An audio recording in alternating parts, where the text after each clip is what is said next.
요즘은 병원들도 경쟁이 치열하다 그래요. 손님들을 많이 이렇게 끌어모으기 위해서 뭐 당연히 치료도 잘해야 되겠지만 일단은 사람들이 병원을 와야 되니까 병원 이름을 기발하게 지어야 온다고 합니다. 그래서 강원도 원주에 이런 치과가 있어요. 서울이 실어 내려온 치과. 사람들이 궁금해서 한 번쯤 가보겠죠. 대구에는 심장내과 이름이요, 의미심장내과입니다. 굉장히 의미심장하죠. 그런가 하면 어떤 동물병원 이름은 개편한 세상. 그런데 저는 이 많은 병원들 중에서 제가 꼭 가보고 싶은 병원이 하나 있는데요, 마취통증 병원인데요, 이름이 땡큐 베리 마취 통증학과. 너무 가보고 싶지 않습니까? 땡큐 베리 마취.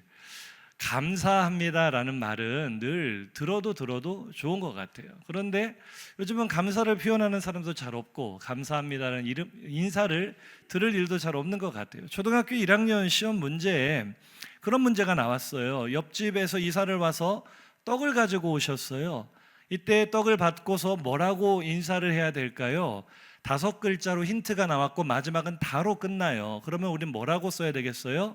감사합니다. 근데 아이들은요, 뭐 이런 걸 다 라고 적었다고 합니다. 뭐 이런 걸 다. 그런데 우리가 이 감사를 참 인색한 것 같아요. 감사를 표현하는데 인색하지만 사실은 감사가 힘입니다. 이 옛날 미국과 소련 냉전 시대 때요, 이제 스탈린이 죽고 나서 1953년부터 약 12년 정도 소련을 통치했던 이 지도자가 니키타 흐루쇼프입니다. 그 당시에는 이제 흐루시초프라고 했는데, 이 흐루쇼프가 이 당시에는 소련이요, 미국과 어깨를 나란히 하는 최강대국이었고, 사실 인공위성도 소련이 먼저 올렸어요. 그러니까 우주과학 뭐 이런 로켓 기술 미국보다 더 앞섰던 나라. 그러니까 굉장히 이 강한 나라죠. 그런데 이 흐루쇼프가 굉장히 또 이례적으로 미국을 2주간이나 방문을 해서, 이제 뭐 케네디 대통령도 그 전에 만났지만 아이젠하워 대통령과 정상회담을 하고 미국 구석구석을 돌아다니는 거예요. 도시도 보고 농촌도 보고. 당시 국제 분위기로는 굉장히 이례적이었는데, 기자들이 물었어요. 미국을 구석구석 살피면서 무엇이 가장 인상 깊었습니까? 라고 물어보니까 이분이 대답하기를, 미국 사람들은 항상 말끝마다 감사합니다 라고 하는 것이 인상 깊었다라고 하는 거예요. 우리도 그러잖아요. 영어 배울 때 항상 헬로우 다음에 뭐 배워요? 땡큐. 미국 사람들이 항상 땡큐를 잘하니까 우리도 땡큐를 배우는 거죠. 흐르시초프가 이게 너무 신기한 거, 이 사람들 왜 이렇게 감사를 잘할까? 그리고 이제 소련으로 돌아와서 이 미국과 라이벌 관계인데, 흐르쇼프가 볼 때 미국이 아무래도 우리 소련보다 잘 사는 거죠. 그래서 같이 미국을 갔던 참모들에게 물어봤어요. 당신들이 볼 때는 미국이 우리보다 잘 사는 이유가 뭐라고 생각하는가 물었더니 참모들의 말도 똑같아요. 수상님, 우리가 보니까 좀 미국 사람들은요, 거절을 표현할 때조차 감사합니다 라고 합니다. 그렇죠. 뭐라고 해요? No, thank you예요. 싫어요가 아니라 감사하지만 괜찮습니다. 저는요, 이 감사하는 그 말 속에 담겨있는 그들의 감사하는 태도가 미국이라는 강한 나라를 만들었다고 생각합니다. 한번 인사하시죠. 감사가 힘입니다. 그래서 외국 속담에는요, 행복은 언제나 감사의 문으로 들어와서 불평의 문으로 나간다, 이런 속담이 있어요. 감사가 곧 우리를 행복하게 만드는 열쇠고 우리를 평안하고 또 건강한 삶으로 이끌어가는 비결이라는 거죠. 그래서 오늘 본문도 우리에게 감사하라, 우리 집사님 오늘 기도하실 때 범사에 감사하라, 이 성경 말씀을 먼저 인용하셨거든요. 오늘 본문이에요. 범사에 감사하라고 우리를 권면하는데요, 우리가 너무나 잘 아는 말씀이죠. 데살로니가전서 5장 16절 이하를 보시면 항상 기뻐하라, 쉬지 말고 기도하라, 그 다음 범사에 감사하라. 그것은 아마 뭐 믿음, 소망, 사랑, 이 말씀 다음으로 유명한 구절일 거예요. 많이 들어보시고 많이 익숙한 말씀인데, 이 말씀은 묵상할수록 사실은 굉장히 부담스러운 말씀입니다. 지난주 다니엘 기도회에서도 한 강사님이 이 말씀을 언급을 하시면서 이걸 어떻게 할 수가 있느냐, 어떻게 항상 기뻐하냐, 어떻게 쉬지 않고 기도할 수 있느냐, 이거는 우리가 명령어로 받아들이면 받아들이기 어려운 말씀이라는 거예요. 특별히 오늘 감사에 우리가 초점을 맞췄을 때 범사에라고 했을 때 영어 성경을 보니까 in all circumstances라고 했어요. 이것은 모든 상황 속에서 감사하라는 거예요. 모든 상황 속에서. 우리가 어떻게 모든 상황 속에 감사할 수 있을까? 예를 들어 오늘 예배를 드리러 교회를 오다가 접촉사고가 났어요. 그럼 감사가 나오세요? 아무도 감사를 안 하세요. 아이고 하나님 접촉사고 났네요. 감사 안 하죠. 어제 우리나라가 일본한테 야구를 11대 4로 졌어요. 감사가 나오세요? 그놈들 헤엄쳐서 돌아와야 된다 이런 말이 나오지 않으세요? 여기 보니까 앞자리에 지금 우리 영훈이가 팔을 다쳐가지고 깁스를 하고 있어요. 우리 이철돈 지사님도 무릎을 다치셔가지고 지금 굉장히 고생하고 계세요. 앞자리 또 앉으셨네요. 팔을 다치고 다리를 다쳤어요. 감사가 나오나요? 아니죠. 우리는 감사하기 어려운 상황이 너무 많아요. 성경은 우리에게 모든 상황 속에 감사해라고 말씀하시는데 우리는 모든 상황을 감사하기에는 우리의 모든 상황이 녹록지가 않아요. 오늘 이 말씀을 처음 받았던 데살로니가 교회도 그랬어요. 우리가 얼마 전에 살펴봤죠. 데살로니가 교회는 지도 보시면 바울이 2차 선교 여행 때요, 이제 유럽으로 예기치 않게 건너가게 되잖아요. 그리스로 건너가서 빌립보에 유럽 최초의 교회를 세우고 그 다음 이동해서 두 번째로 복음을 전했던 거점 도시가 바로 데살로니가입니다. 그런데 데살로니가는요, 불과 바울이 복음을 전한 지 3주밖에 되지 않았는데 말씀 한번 보세요. 사도행전 17장인데요. 데살로니가에서 얼마 동안 성경을 강론했어요? 새 안식일 3주 불과 복음을 전했을 뿐인데 반대가 너무 심한 거예요. 유대인들이 불량배들을 동원해서 바울을 잡으려고 고발을 하려고 막 바울이 있는 집에 습격을 하고 이런 일들이 일어나니까 바울이 어쩔 수 없이 밤중에 야반도주를 하듯이 도망을 가게 됩니다. 분위기가 그만큼 험하겠던 거예요. 그러니 이 데살로니가라는 지역의 복음의 씨를 이제 막 뿌렸어요. 이제 막 교회가 갓난아이처럼 태어난 거죠. 이 교회가 미처 안정되기도 전에 급히 바울과 실라가 떠나게 되니까 자연스럽게 교회가 어떻게 되겠어요? 혼란스럽고 어려워지고 유지가 될 수 있을까라는 위기를 만나게 됐죠. 그러니까 오늘 우리가 본문에서 읽었던 이 많은 권면들은 곧 그 당시 데살로니가 교회가 겪고 있던 문제들이 바울이 권면한 내용이다, 이렇게 보시면 됩니다. 몇 가지만 살펴보죠. 첫 번째로 12절 13절 보시면 뭐라고 합니까? 누구를 좀 귀하게 여기라 바울이 말합니까? 너희를 위해서 수고하는 자들, 너희를 다스리며 권하는, 말씀을 전하는, 오늘로 말하면 목사님들, 교회의 지도자들을 제발 어떻게 좀 대해라? 귀하게 대해라. 이 말은 무슨 말이에요? 당시 데살로니가 교회 성도들이 지도자들을 귀하게 여기지 않았다는 거예요. 왜냐하면 갑작스럽게 리더십의 공백이 발생을 하니까 엉겁결에 교회의 지도자 역할을 맡게 된 사람들이 전문적인 자격도 부족했고 어떻게 보면 그 사람들이 볼 때 능력도 부족해 보였을 수 있고, 무엇보다 그 당시 데살로니가 교회의 가장 심각한 문제는 왜곡된 시한부 종말론이었거든요. 이런 왜곡된 종말론을 주장하는 거짓 교사들이 들어와서 성도들을 막 미혹을 하니까 성도들이 쉽게 말하면 목사님 말을 안 듣는 거예요. 목사님을 무시하는 거예요. 오히려 교회 질서를 어지럽히고 서로를 무시하고 비난하는 분위기가 나오니 바울이 오죽했으면 너희들 그렇게 하면 안 된다.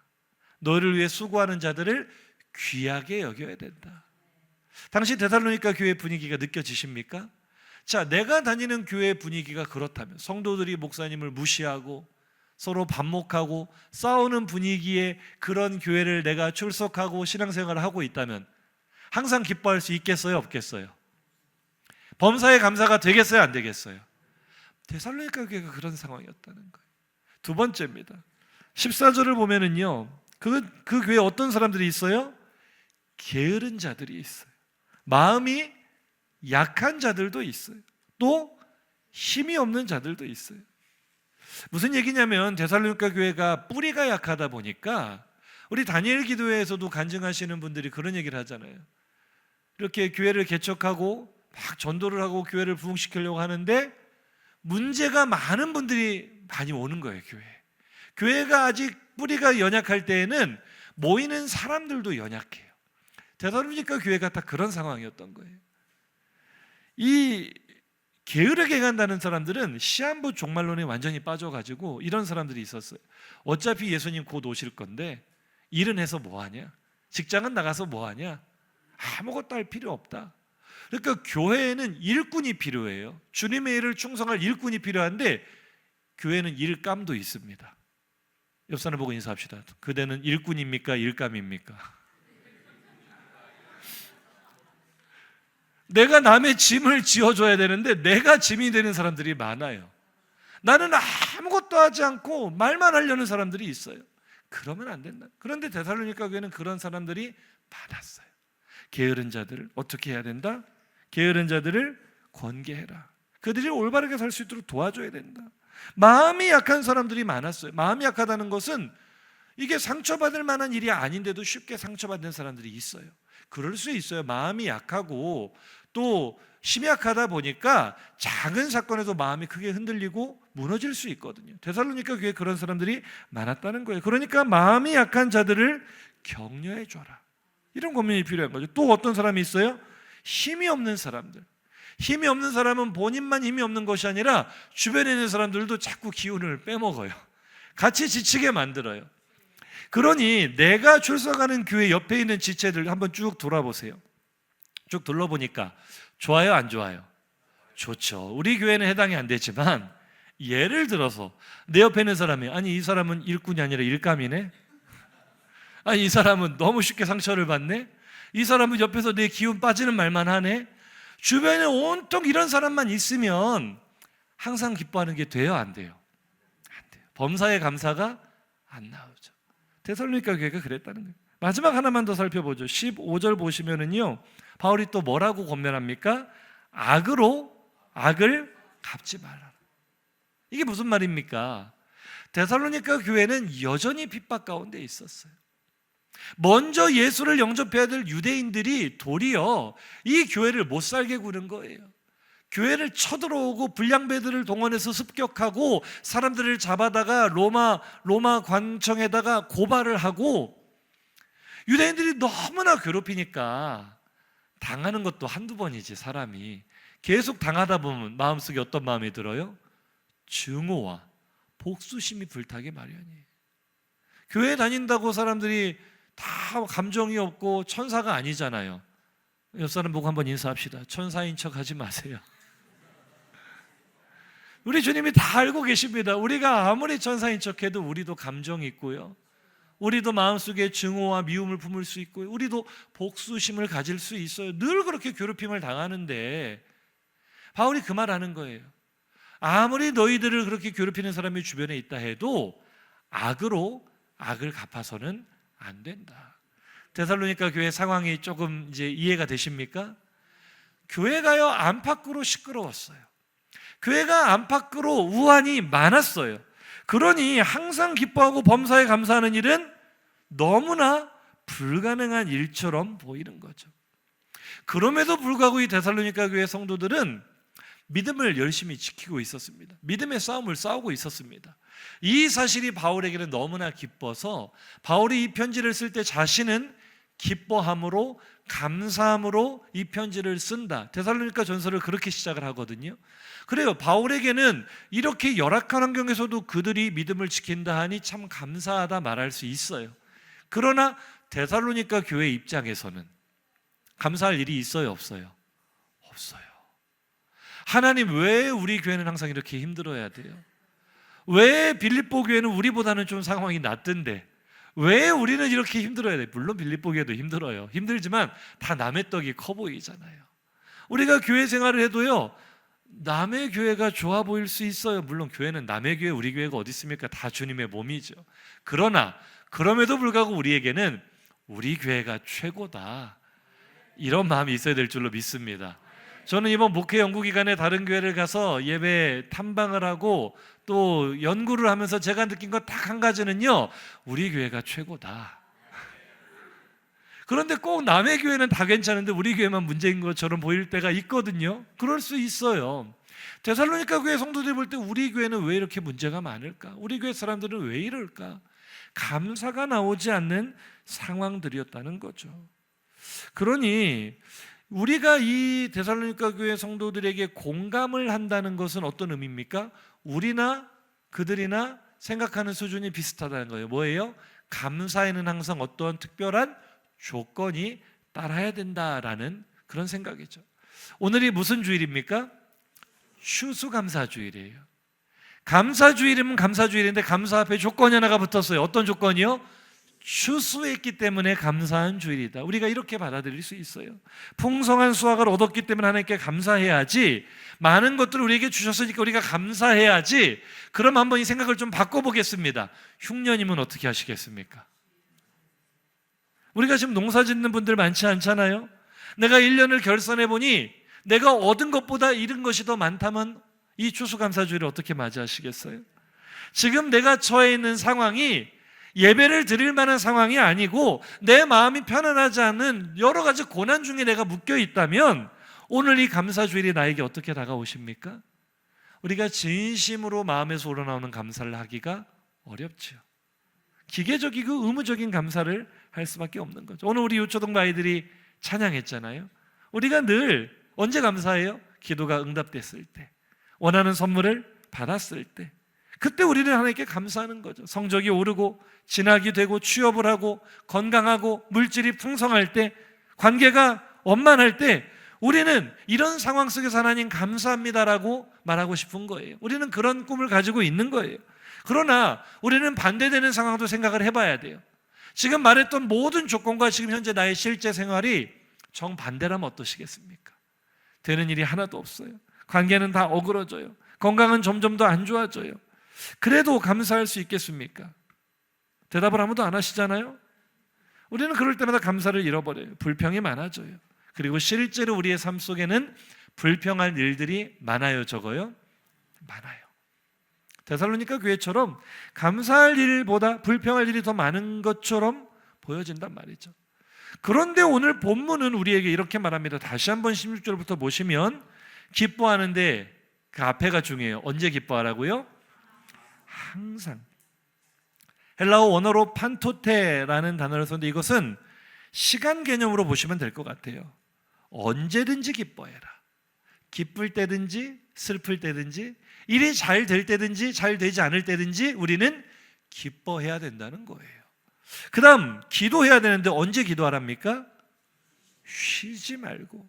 아디 알레이프토스라는 단어를 썼는데 이것은 원래의 뜻은 지속적으로라는 뜻이에요. 끊어지지 않도록 지속적으로 기도해라, 24시간 기도해라 그런 뜻이 아니라 기도하는 생활을 멈추지 말아라. 그런데 이것은 장소로 바꿔서 해석할 수도 있어요. 우리의 모든 삶의 자리가 기도의 자리가 되게 해라 그런 뜻이거든요.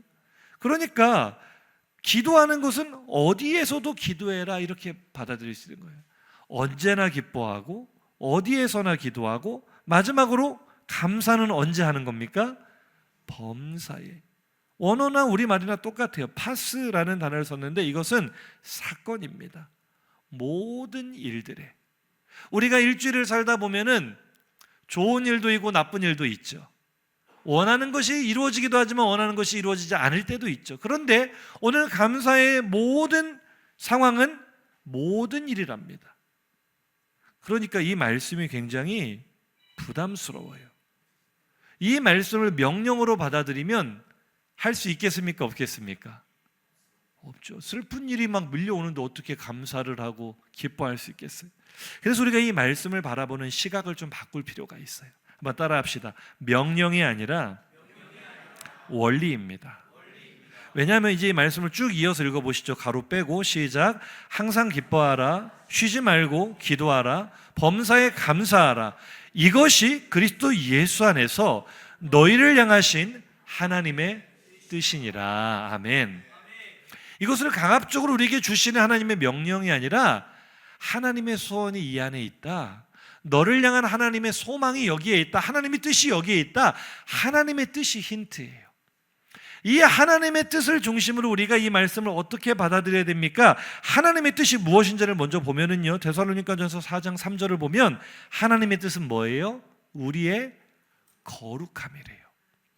로마서 12장 2절을 봐도요, 우리가 하나님의 뜻을 분별해야 된다라는 말씀인데 시작을 어떻게 합니까? 너희는 이 세대를 본받지 말아라. 이게 거룩이죠. 거룩이 뭡니까? 세상으로부터 분리된다는 거예요. 이 세대의 가치관으로부터 분리된다는 거예요. 그러니까 정리해보면 하나님의 뜻은 우리의 거룩입니다. 거룩이라는 것은 세상과 다르게 사는 것을 의미하는 것입니다. 가치관의 전환이 필요한 것입니다. 가치관의 전환이 이루어질 때, 우리가 거룩한 삶을 살아갈 때 이 말씀은 비로소 부담스러운 명령이 아니라 우리에게 실제가 될 줄로 믿습니다. 자, 이제 적용 한번 해보죠. 자, 이 세대의 특징이 무엇입니까? 조금 전에 말했듯이 감사 앞에 언제나 조건이 붙어요. 이 세대는요, 특별한 조건 하에서만 감사를 느낍니다. 특별한 조건이 충족되지 않으면 감사를 못하죠. 행복을 잃어버리죠. 그때 하나님은 우리에게 원하시는 거예요. 너희는 그렇지 말아야 된다. 너희는 이 세대들처럼 조건에 따라 감사하거나 불평하는 사람이 되지 말고 내가 바라는 너희들의 모습은 언제든지 어디에서든지 무슨 일에든지 행복을 누리기를 원한다. 우리가 그렇게 행복을 누리기 위해서는 따라합시다. 감사를 빼앗기지 않아야 합니다. 즉, 이 세대와 다른 가치관으로 전환한다는 말은 쉽게 말하면 따라하실까요? 감사의 조건을 특별함에서 평범함으로 전환하는 것입니다. 오늘 이런 역사가 일어나기를 예수 이름으로 축복합니다. 감사의 조건을 특별함에서 평범함으로 바꾼다. 이것이 무슨 의미인가? 쉽게 얘기하면 이런 거예요. 오늘 점심에 제가 우리 청년들 전체에 밥을 사기로 했습니다. 부러우신 분들은 청년부의 새 가족으로 등록을 하시면 됩니다.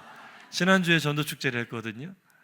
그러면 아마 우리 청년들은 오늘 밥을 먹으면서 저에게 이렇게 인사할 거예요. 목사님, 감사합니다. 왜 그런 인사를 하죠? 밥을 얻어 먹었으니까.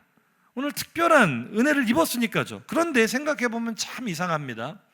저는 기껏해야 우리 청년들 물론 사랑하지만 주머니 사정상 1년에 한두 번밖에는 밥을 못 사줘요. 그런데 1년에 한두 번 밥을 사주는 저에게는 감사합니다 라고 말하는 청년들이 집에서는 1년 365일 나에게 밥을 해주는 엄마에게 밥 먹을 때마다 감사합니다 할까요, 안 할까요? 이상하지 않아요? 진짜 감사해야 될 대상은 일상에 있어요. 맞죠? 밥 한 번 사주는 게 큽니까? 날마다 밥 해주는 게 큽니까? 그런데 우리는 그 특별함에 우리의 감사를 다 빼앗겨요. 특별할 때는 우리가 감사할 수 있어요. 그러나 일상적인 건 당연하게 여겨버려요. 감사의 조건이 아니에요. 그렇지 않습니다. 저는요, 집에서 늘 그래서 밥 먹을 때마다 감사합니다 하고 인사를 합니다. 왜냐하면 그렇게 하지 않으면 내일은 밥이 없을 수도 있거든요. 늘 일상 속에 감사를 하시는 우리 성도들 되시기를 예수 이름으로 축복합니다. 지난주에 빼빼로데이가 있었죠. 그런 말씀을 누가 하시더라고요. 빼빼로데이에 그 사람의 평소 인간관계가 드러난다. 빼빼로를 한 개도 받지 못한 분들은 내가 평소에 어떤 삶을 살았는지 좀 돌아봐야 된다. 그래서 저는요, 늘 결심하는 게 있습니다. 우리 성도들을 인간관계에 문제가 있는 분들로 만들면 안 되겠다. 나라도 챙겨야 되겠다 해서 제가 이번에도 빼빼로를 2박스를 샀어요. 그래서 다니엘 기도에 그날 오시는 분들을 드리려고 빼빼로를 쭉 이렇게 진열을 해놓고 우리 전사님에게 이제 주라고 했어요. 제가 그날 좀 바쁜 일이 있어가지고 제가 직접은 못 드리고, 근데 들어보니까 참 재밌어요. 어떤 우리 권사님이 너무 감동을 받으셔서 너무 이렇게 감사를 했다는 거예요. 아이고, 우리 목사님이 우리 남편보다 낫다. 남편한테는 빼빼로 아무리 얘기를 해도 쇠기의 경익인데, 그래서 못 받아서 하루 종일 마음이 우울했는데 저녁에 기도회 왔다가 빼빼로 받으니까 목사님에서 낫다는 거예요. 참 감사한데 이상하지 않습니까? 우리 남편이 비록 빼빼로는 안 줬지만, 빼빼로를 안 주는 남편이라 할지라도 평소에 일상에 나의 필요를 얼마나 채워주겠어요. 아멘이시죠? 그런데 우리는 그 일상의 감사는 다 잊어버리고 그 빼빼로 하나의 특별함이요, 그 빼빼로의 특별함에서는 감사를 찾아낼 줄 아는 우리가 일상에 하나님이 도처에 숨겨놓으신 그 수많은 감사는 하나도 찾지를 못하고 있는 거예요. 그러니 범사에 감사해라 하면은 어떻게 범사에 감사해? 어렵죠, 마음이. 다시 한번요. 가치관의 전환이에요. 시각의 전환이에요. 우리는 범사에 감사할 수 있습니다. 범사에 감사는 어떤 특별한 사람들이 수양을 해서 이룰 수 있는 어떤 업적이나 어떤 수련의 결과가 아니에요. 하나님의 자녀가 된 우리들이 누구나 누릴 수 있는 특권입니다. 할렐루야. 오늘 데살로니가 교회의 문제는 하나도 해결되지 않았어요. 바울이 데살로니가 전서를 쓰고 있는 이 시점에도, 아니 이 편지가 도착한 이후에도 그들의 문제는 점점 더 심해졌습니다. 그래서 바울이 얼마 안 돼서 데살로니가 후서를 또 써서 보내야 될 만큼 그들의 삶에는 나아진 것이 하나도 없었어요. 문제와 갈등은 계속되고요. 어려웠어요. 그럼에도 불구하고 그들이 왜 범사에 감사할 수 있습니까? 내 삶의 문제가 여전하다 해도, 많은 아픔과 괴로움이 내 삶에 여전히 있다 해도, 바라던 소망이 이루어지지 않고 더 멀어진다 해도 하나님이 나를 사랑하신다는 진리에는 변함이 없기 때문입니다. 하나님이 나를 구원하시고 자녀 삼아 주셨다는 이 사실은 변치 않기 때문입니다. 오늘도 변함없는 사랑과 은혜로 내 삶을 붙들고 계시기 때문에 우리는 일이 잘 안 돼도 감사할 수 있어요. 팔이 부러져도 감사할 수 있어요. 오늘 우리 유초등부 너무 예쁘게 잘했잖아요. 우리 하율이가 이 무대를 얼마나 기다렸는데, 지난주에 수두에 걸려가지고 못 올라와서 얼마나 속상하겠어요. 그런데 우리 연선 집사님은 속도 안 상하시지 너무나 기쁜 얼굴 이걸 다 찍고 계시더라고요, 아이들. 저는 그 모습을 보면서 그걸 느꼈습니다. 아, 이것이 범사에 감사구나. 내 딸이 아파서 못 올라왔어도, 그래도 또 다른 딸이 있으니까 그런 건지는 몰라도 범사에 감사잖아요. 사실 우리 하율이를 생각하면은 속상하고 감사를 잃어버릴 만도 하지만 그런 것 같아요. 오늘도 이제 우리 지난주에 베트남에서 어떤 분들이 이 앞에 글로벌 하우스에 사시는 분들이 단일 기도 때 오셨어요. 교회 불이 켜져서 왔다고 하면서 한국말이 안 돼요. 영어도 안 돼요. 언어가 안 되는데도 아마 이분이 베트남에서 예수를 믿으신 분인 것 같아요. 이제 우리나라에 온 지 며칠 안 되는데 너무 예배를 드리고 싶다고, 언제 예배 드리냐고 이제 온 거예요. 그래서 주일날 몇 시에 예배를 드린다 약속을 하고 가서 이제 오늘 올 줄로 기대를 하고, 저도 이제 설교 말미에 이제 이분들이 하나도 못 알아들으면 안 되니까 베트남어로 이렇게 조금 하나 만들어 놓고 우리 청년부 예언이는요, 주보를 아예 베트남어 주보를 새로 만들었어요. 제가 오늘 아침에 보는데 감동이 되더라고요. 얼마나 열심히 준비했습니까? 그런데 안 왔어요. 한번 인사합시다. 안 왔어도 감사합니다. 왜요? 우리가 꿈을 꿨잖아요. 하나님께서 우리가 선교하는 교회가 될 수 있도록 이제 외국인들을 보내주시겠구나, 이제 이런 준비를 하게 하시는 것이 하나님의 뜻이 이루어질 수 있겠구나, 기대를 가지고 감사할 수 있잖아요. 그 기대가 더디 이루어져도 우리가 꿈꿀 수 있다는 것에 감사할 수 있잖아요. 상황과 조건이 아니라 우리의 일상에, 저는 물론 설교를 준비하면 제가 번역기를 몇 번 돌려서 베트남어로 정리를 하면서도 행복했어요. 이 한 문장을 보고 이 타국에서 온 사람들이 마음의 위로가 되고 은혜를 얻을 수만 있다면 그 자체가 너무나 감사했어요. 비록 오늘은 못 보겠지만 언제가 또 볼 수도 있겠죠. 옆 사람에게 인사합시다. 범사에 감사할 수 있습니다. 오늘의 결론이 이거예요. 따라 하실까요? 감사의 조건은 아보하입니다. 감사의 이유는 아보하입니다. 이게 무슨 말인지 되게 궁금하셨을 텐데요. 올해 2025년 초에 한국경제경영연구원이 발표한 트렌드 코리아 2025에서 서울대 소비자학과 김난도 교수가 2025년에 주목할 키워드가 바로 아보하라고 했어요. 몇 년 전에는 소확행이었어요. 소확행 들어보셨죠?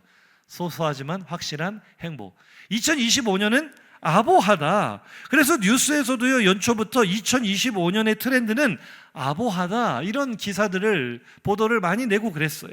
이 아보하가 무슨 뜻이냐? 아보하는요, 아주 보통의 하루의 줄임말입니다. 아주 보통의 하루, 평범한 일상, 아보하. 이전에 유행했던 소확행은요, 처음 시작은 소소한 행복을 누립시다였는데 이게 점점 변질이 돼서요, 확실한 행복을 누리기 위해서는 뭔가 특별한 결과물이 필요하다는 거예요. 나를 위한 선물, 오마카세에 가서 맛있는 걸 먹는데 수십만 원을 쓴다든지, 이게 점점 소소하지 않은 사치로 변질이 되면서 사람들이 피로감을 느끼는 거예요. 소소한 행복조차도 뭔가를 내가 얻어야만 누릴 수 있다는 건 너무 힘든 일이구나. 이 피로감에 지쳐서 사람들의 생각이 바뀐 거죠. 진짜 행복은 어디에 있을까? 진짜 행복은 특별함에서 오는 것이 아니라 매일 똑같은 일상이지만 반복되는 일상, 평범한 일상 그 자체가 행복이 될 수 있겠구나. 이제 사람들의 생각이 조금 진리에 가까워진 것 같아요. 재미있는 것은 이 진리를 2000년 전에 성경이 이미 말하고 있다는 거예요. 범사에 감사하라. 아주 보통의 하루에 감사하는 것, 우리 성도들의 범사가 감사가 되시기를 주의 이름으로 축복합니다. 인사합시다. 그대의 범사가 감사입니다. 아무 특별할 일이 없는 반복되는 하루지만, 여전히 문제도 그대로 있지만, 고민도 해결되지 않았지만, 똑같은 하루 같지만 그 아주 보통의 하루 가운데 하나님의 은혜의 손길이 닿고 있음을 믿으십니까? 아무 일 없이 아침에 눈을 떴다는 것 감사하지 않으세요? 하루도 어김없이 밝은 햇빛이 아침을 비춘다는 것, 상쾌한 고기가 나를 감싼다는 것, 오늘도 내가 일할 수 있는 일터가 있고 일할 수 있는 힘과 지혜가 나에게 있다는 것, 가족과 이웃과 동료들이 내 옆에 있다는 것. 오늘은 주일이죠. 주일 아침에 눈을 떴을 때 오늘 내가 기대와 소망을 가지고 출석할 나의 교회가 있다는 것. 아주 평범하고 아주 보통의 일상이지만 감사할 일인 줄로 믿습니다. 교회에 오면 어때요? 아름다운 찬양을 함께 부를 수 있다는 것, 잘생긴 목사님을 볼 수 있다는 것, 하나님의 말씀을 들을 수 있다는 것, 매일 매주 반복되는 아주 보통의 하루 속에 우리가 감사할 일들이 아주 많은 줄로 믿습니다. 그래서 범사의 감사는요, 특별한 사람들만 누릴 수 있는 헌신이나 노력이 아니라 하나님의 자녀된 우리 모두가 누릴 특권인 줄로 믿습니다. 이 세대는 몰라요. 특별함이 있어야만 감사할 줄 아는 이 세대는 모르는, 우리만 아는 평범함 속에 숨겨진 특별한 비밀이 있는 줄로 믿습니다. 베트남 분들을 위해 만든 요약이지만 한번 읽고 마치도록 하겠습니다. 화면 띄워주시고 한번 읽어보시죠. 오늘 내용의 요약입니다. 시작. 범사에 감사라는 말씀은 어떤 상황이나 환경에서도 감사하는 것이 그리스도인의 특권이라는 의미입니다. 하나님은 언제 어디에서나 당신과 함께 계시기에 당신의 평범한 매일은 은혜와 기적의 현장입니다. 특별한 일이 있어서 감사하는 것이 아니라 지극히 평범한 일상이 감사의 이유입니다. 아멘. 우리 그렇게 우리의 매일 보통의 하루가 감사의 하루가 되시기를 예수 이름으로 축복합니다.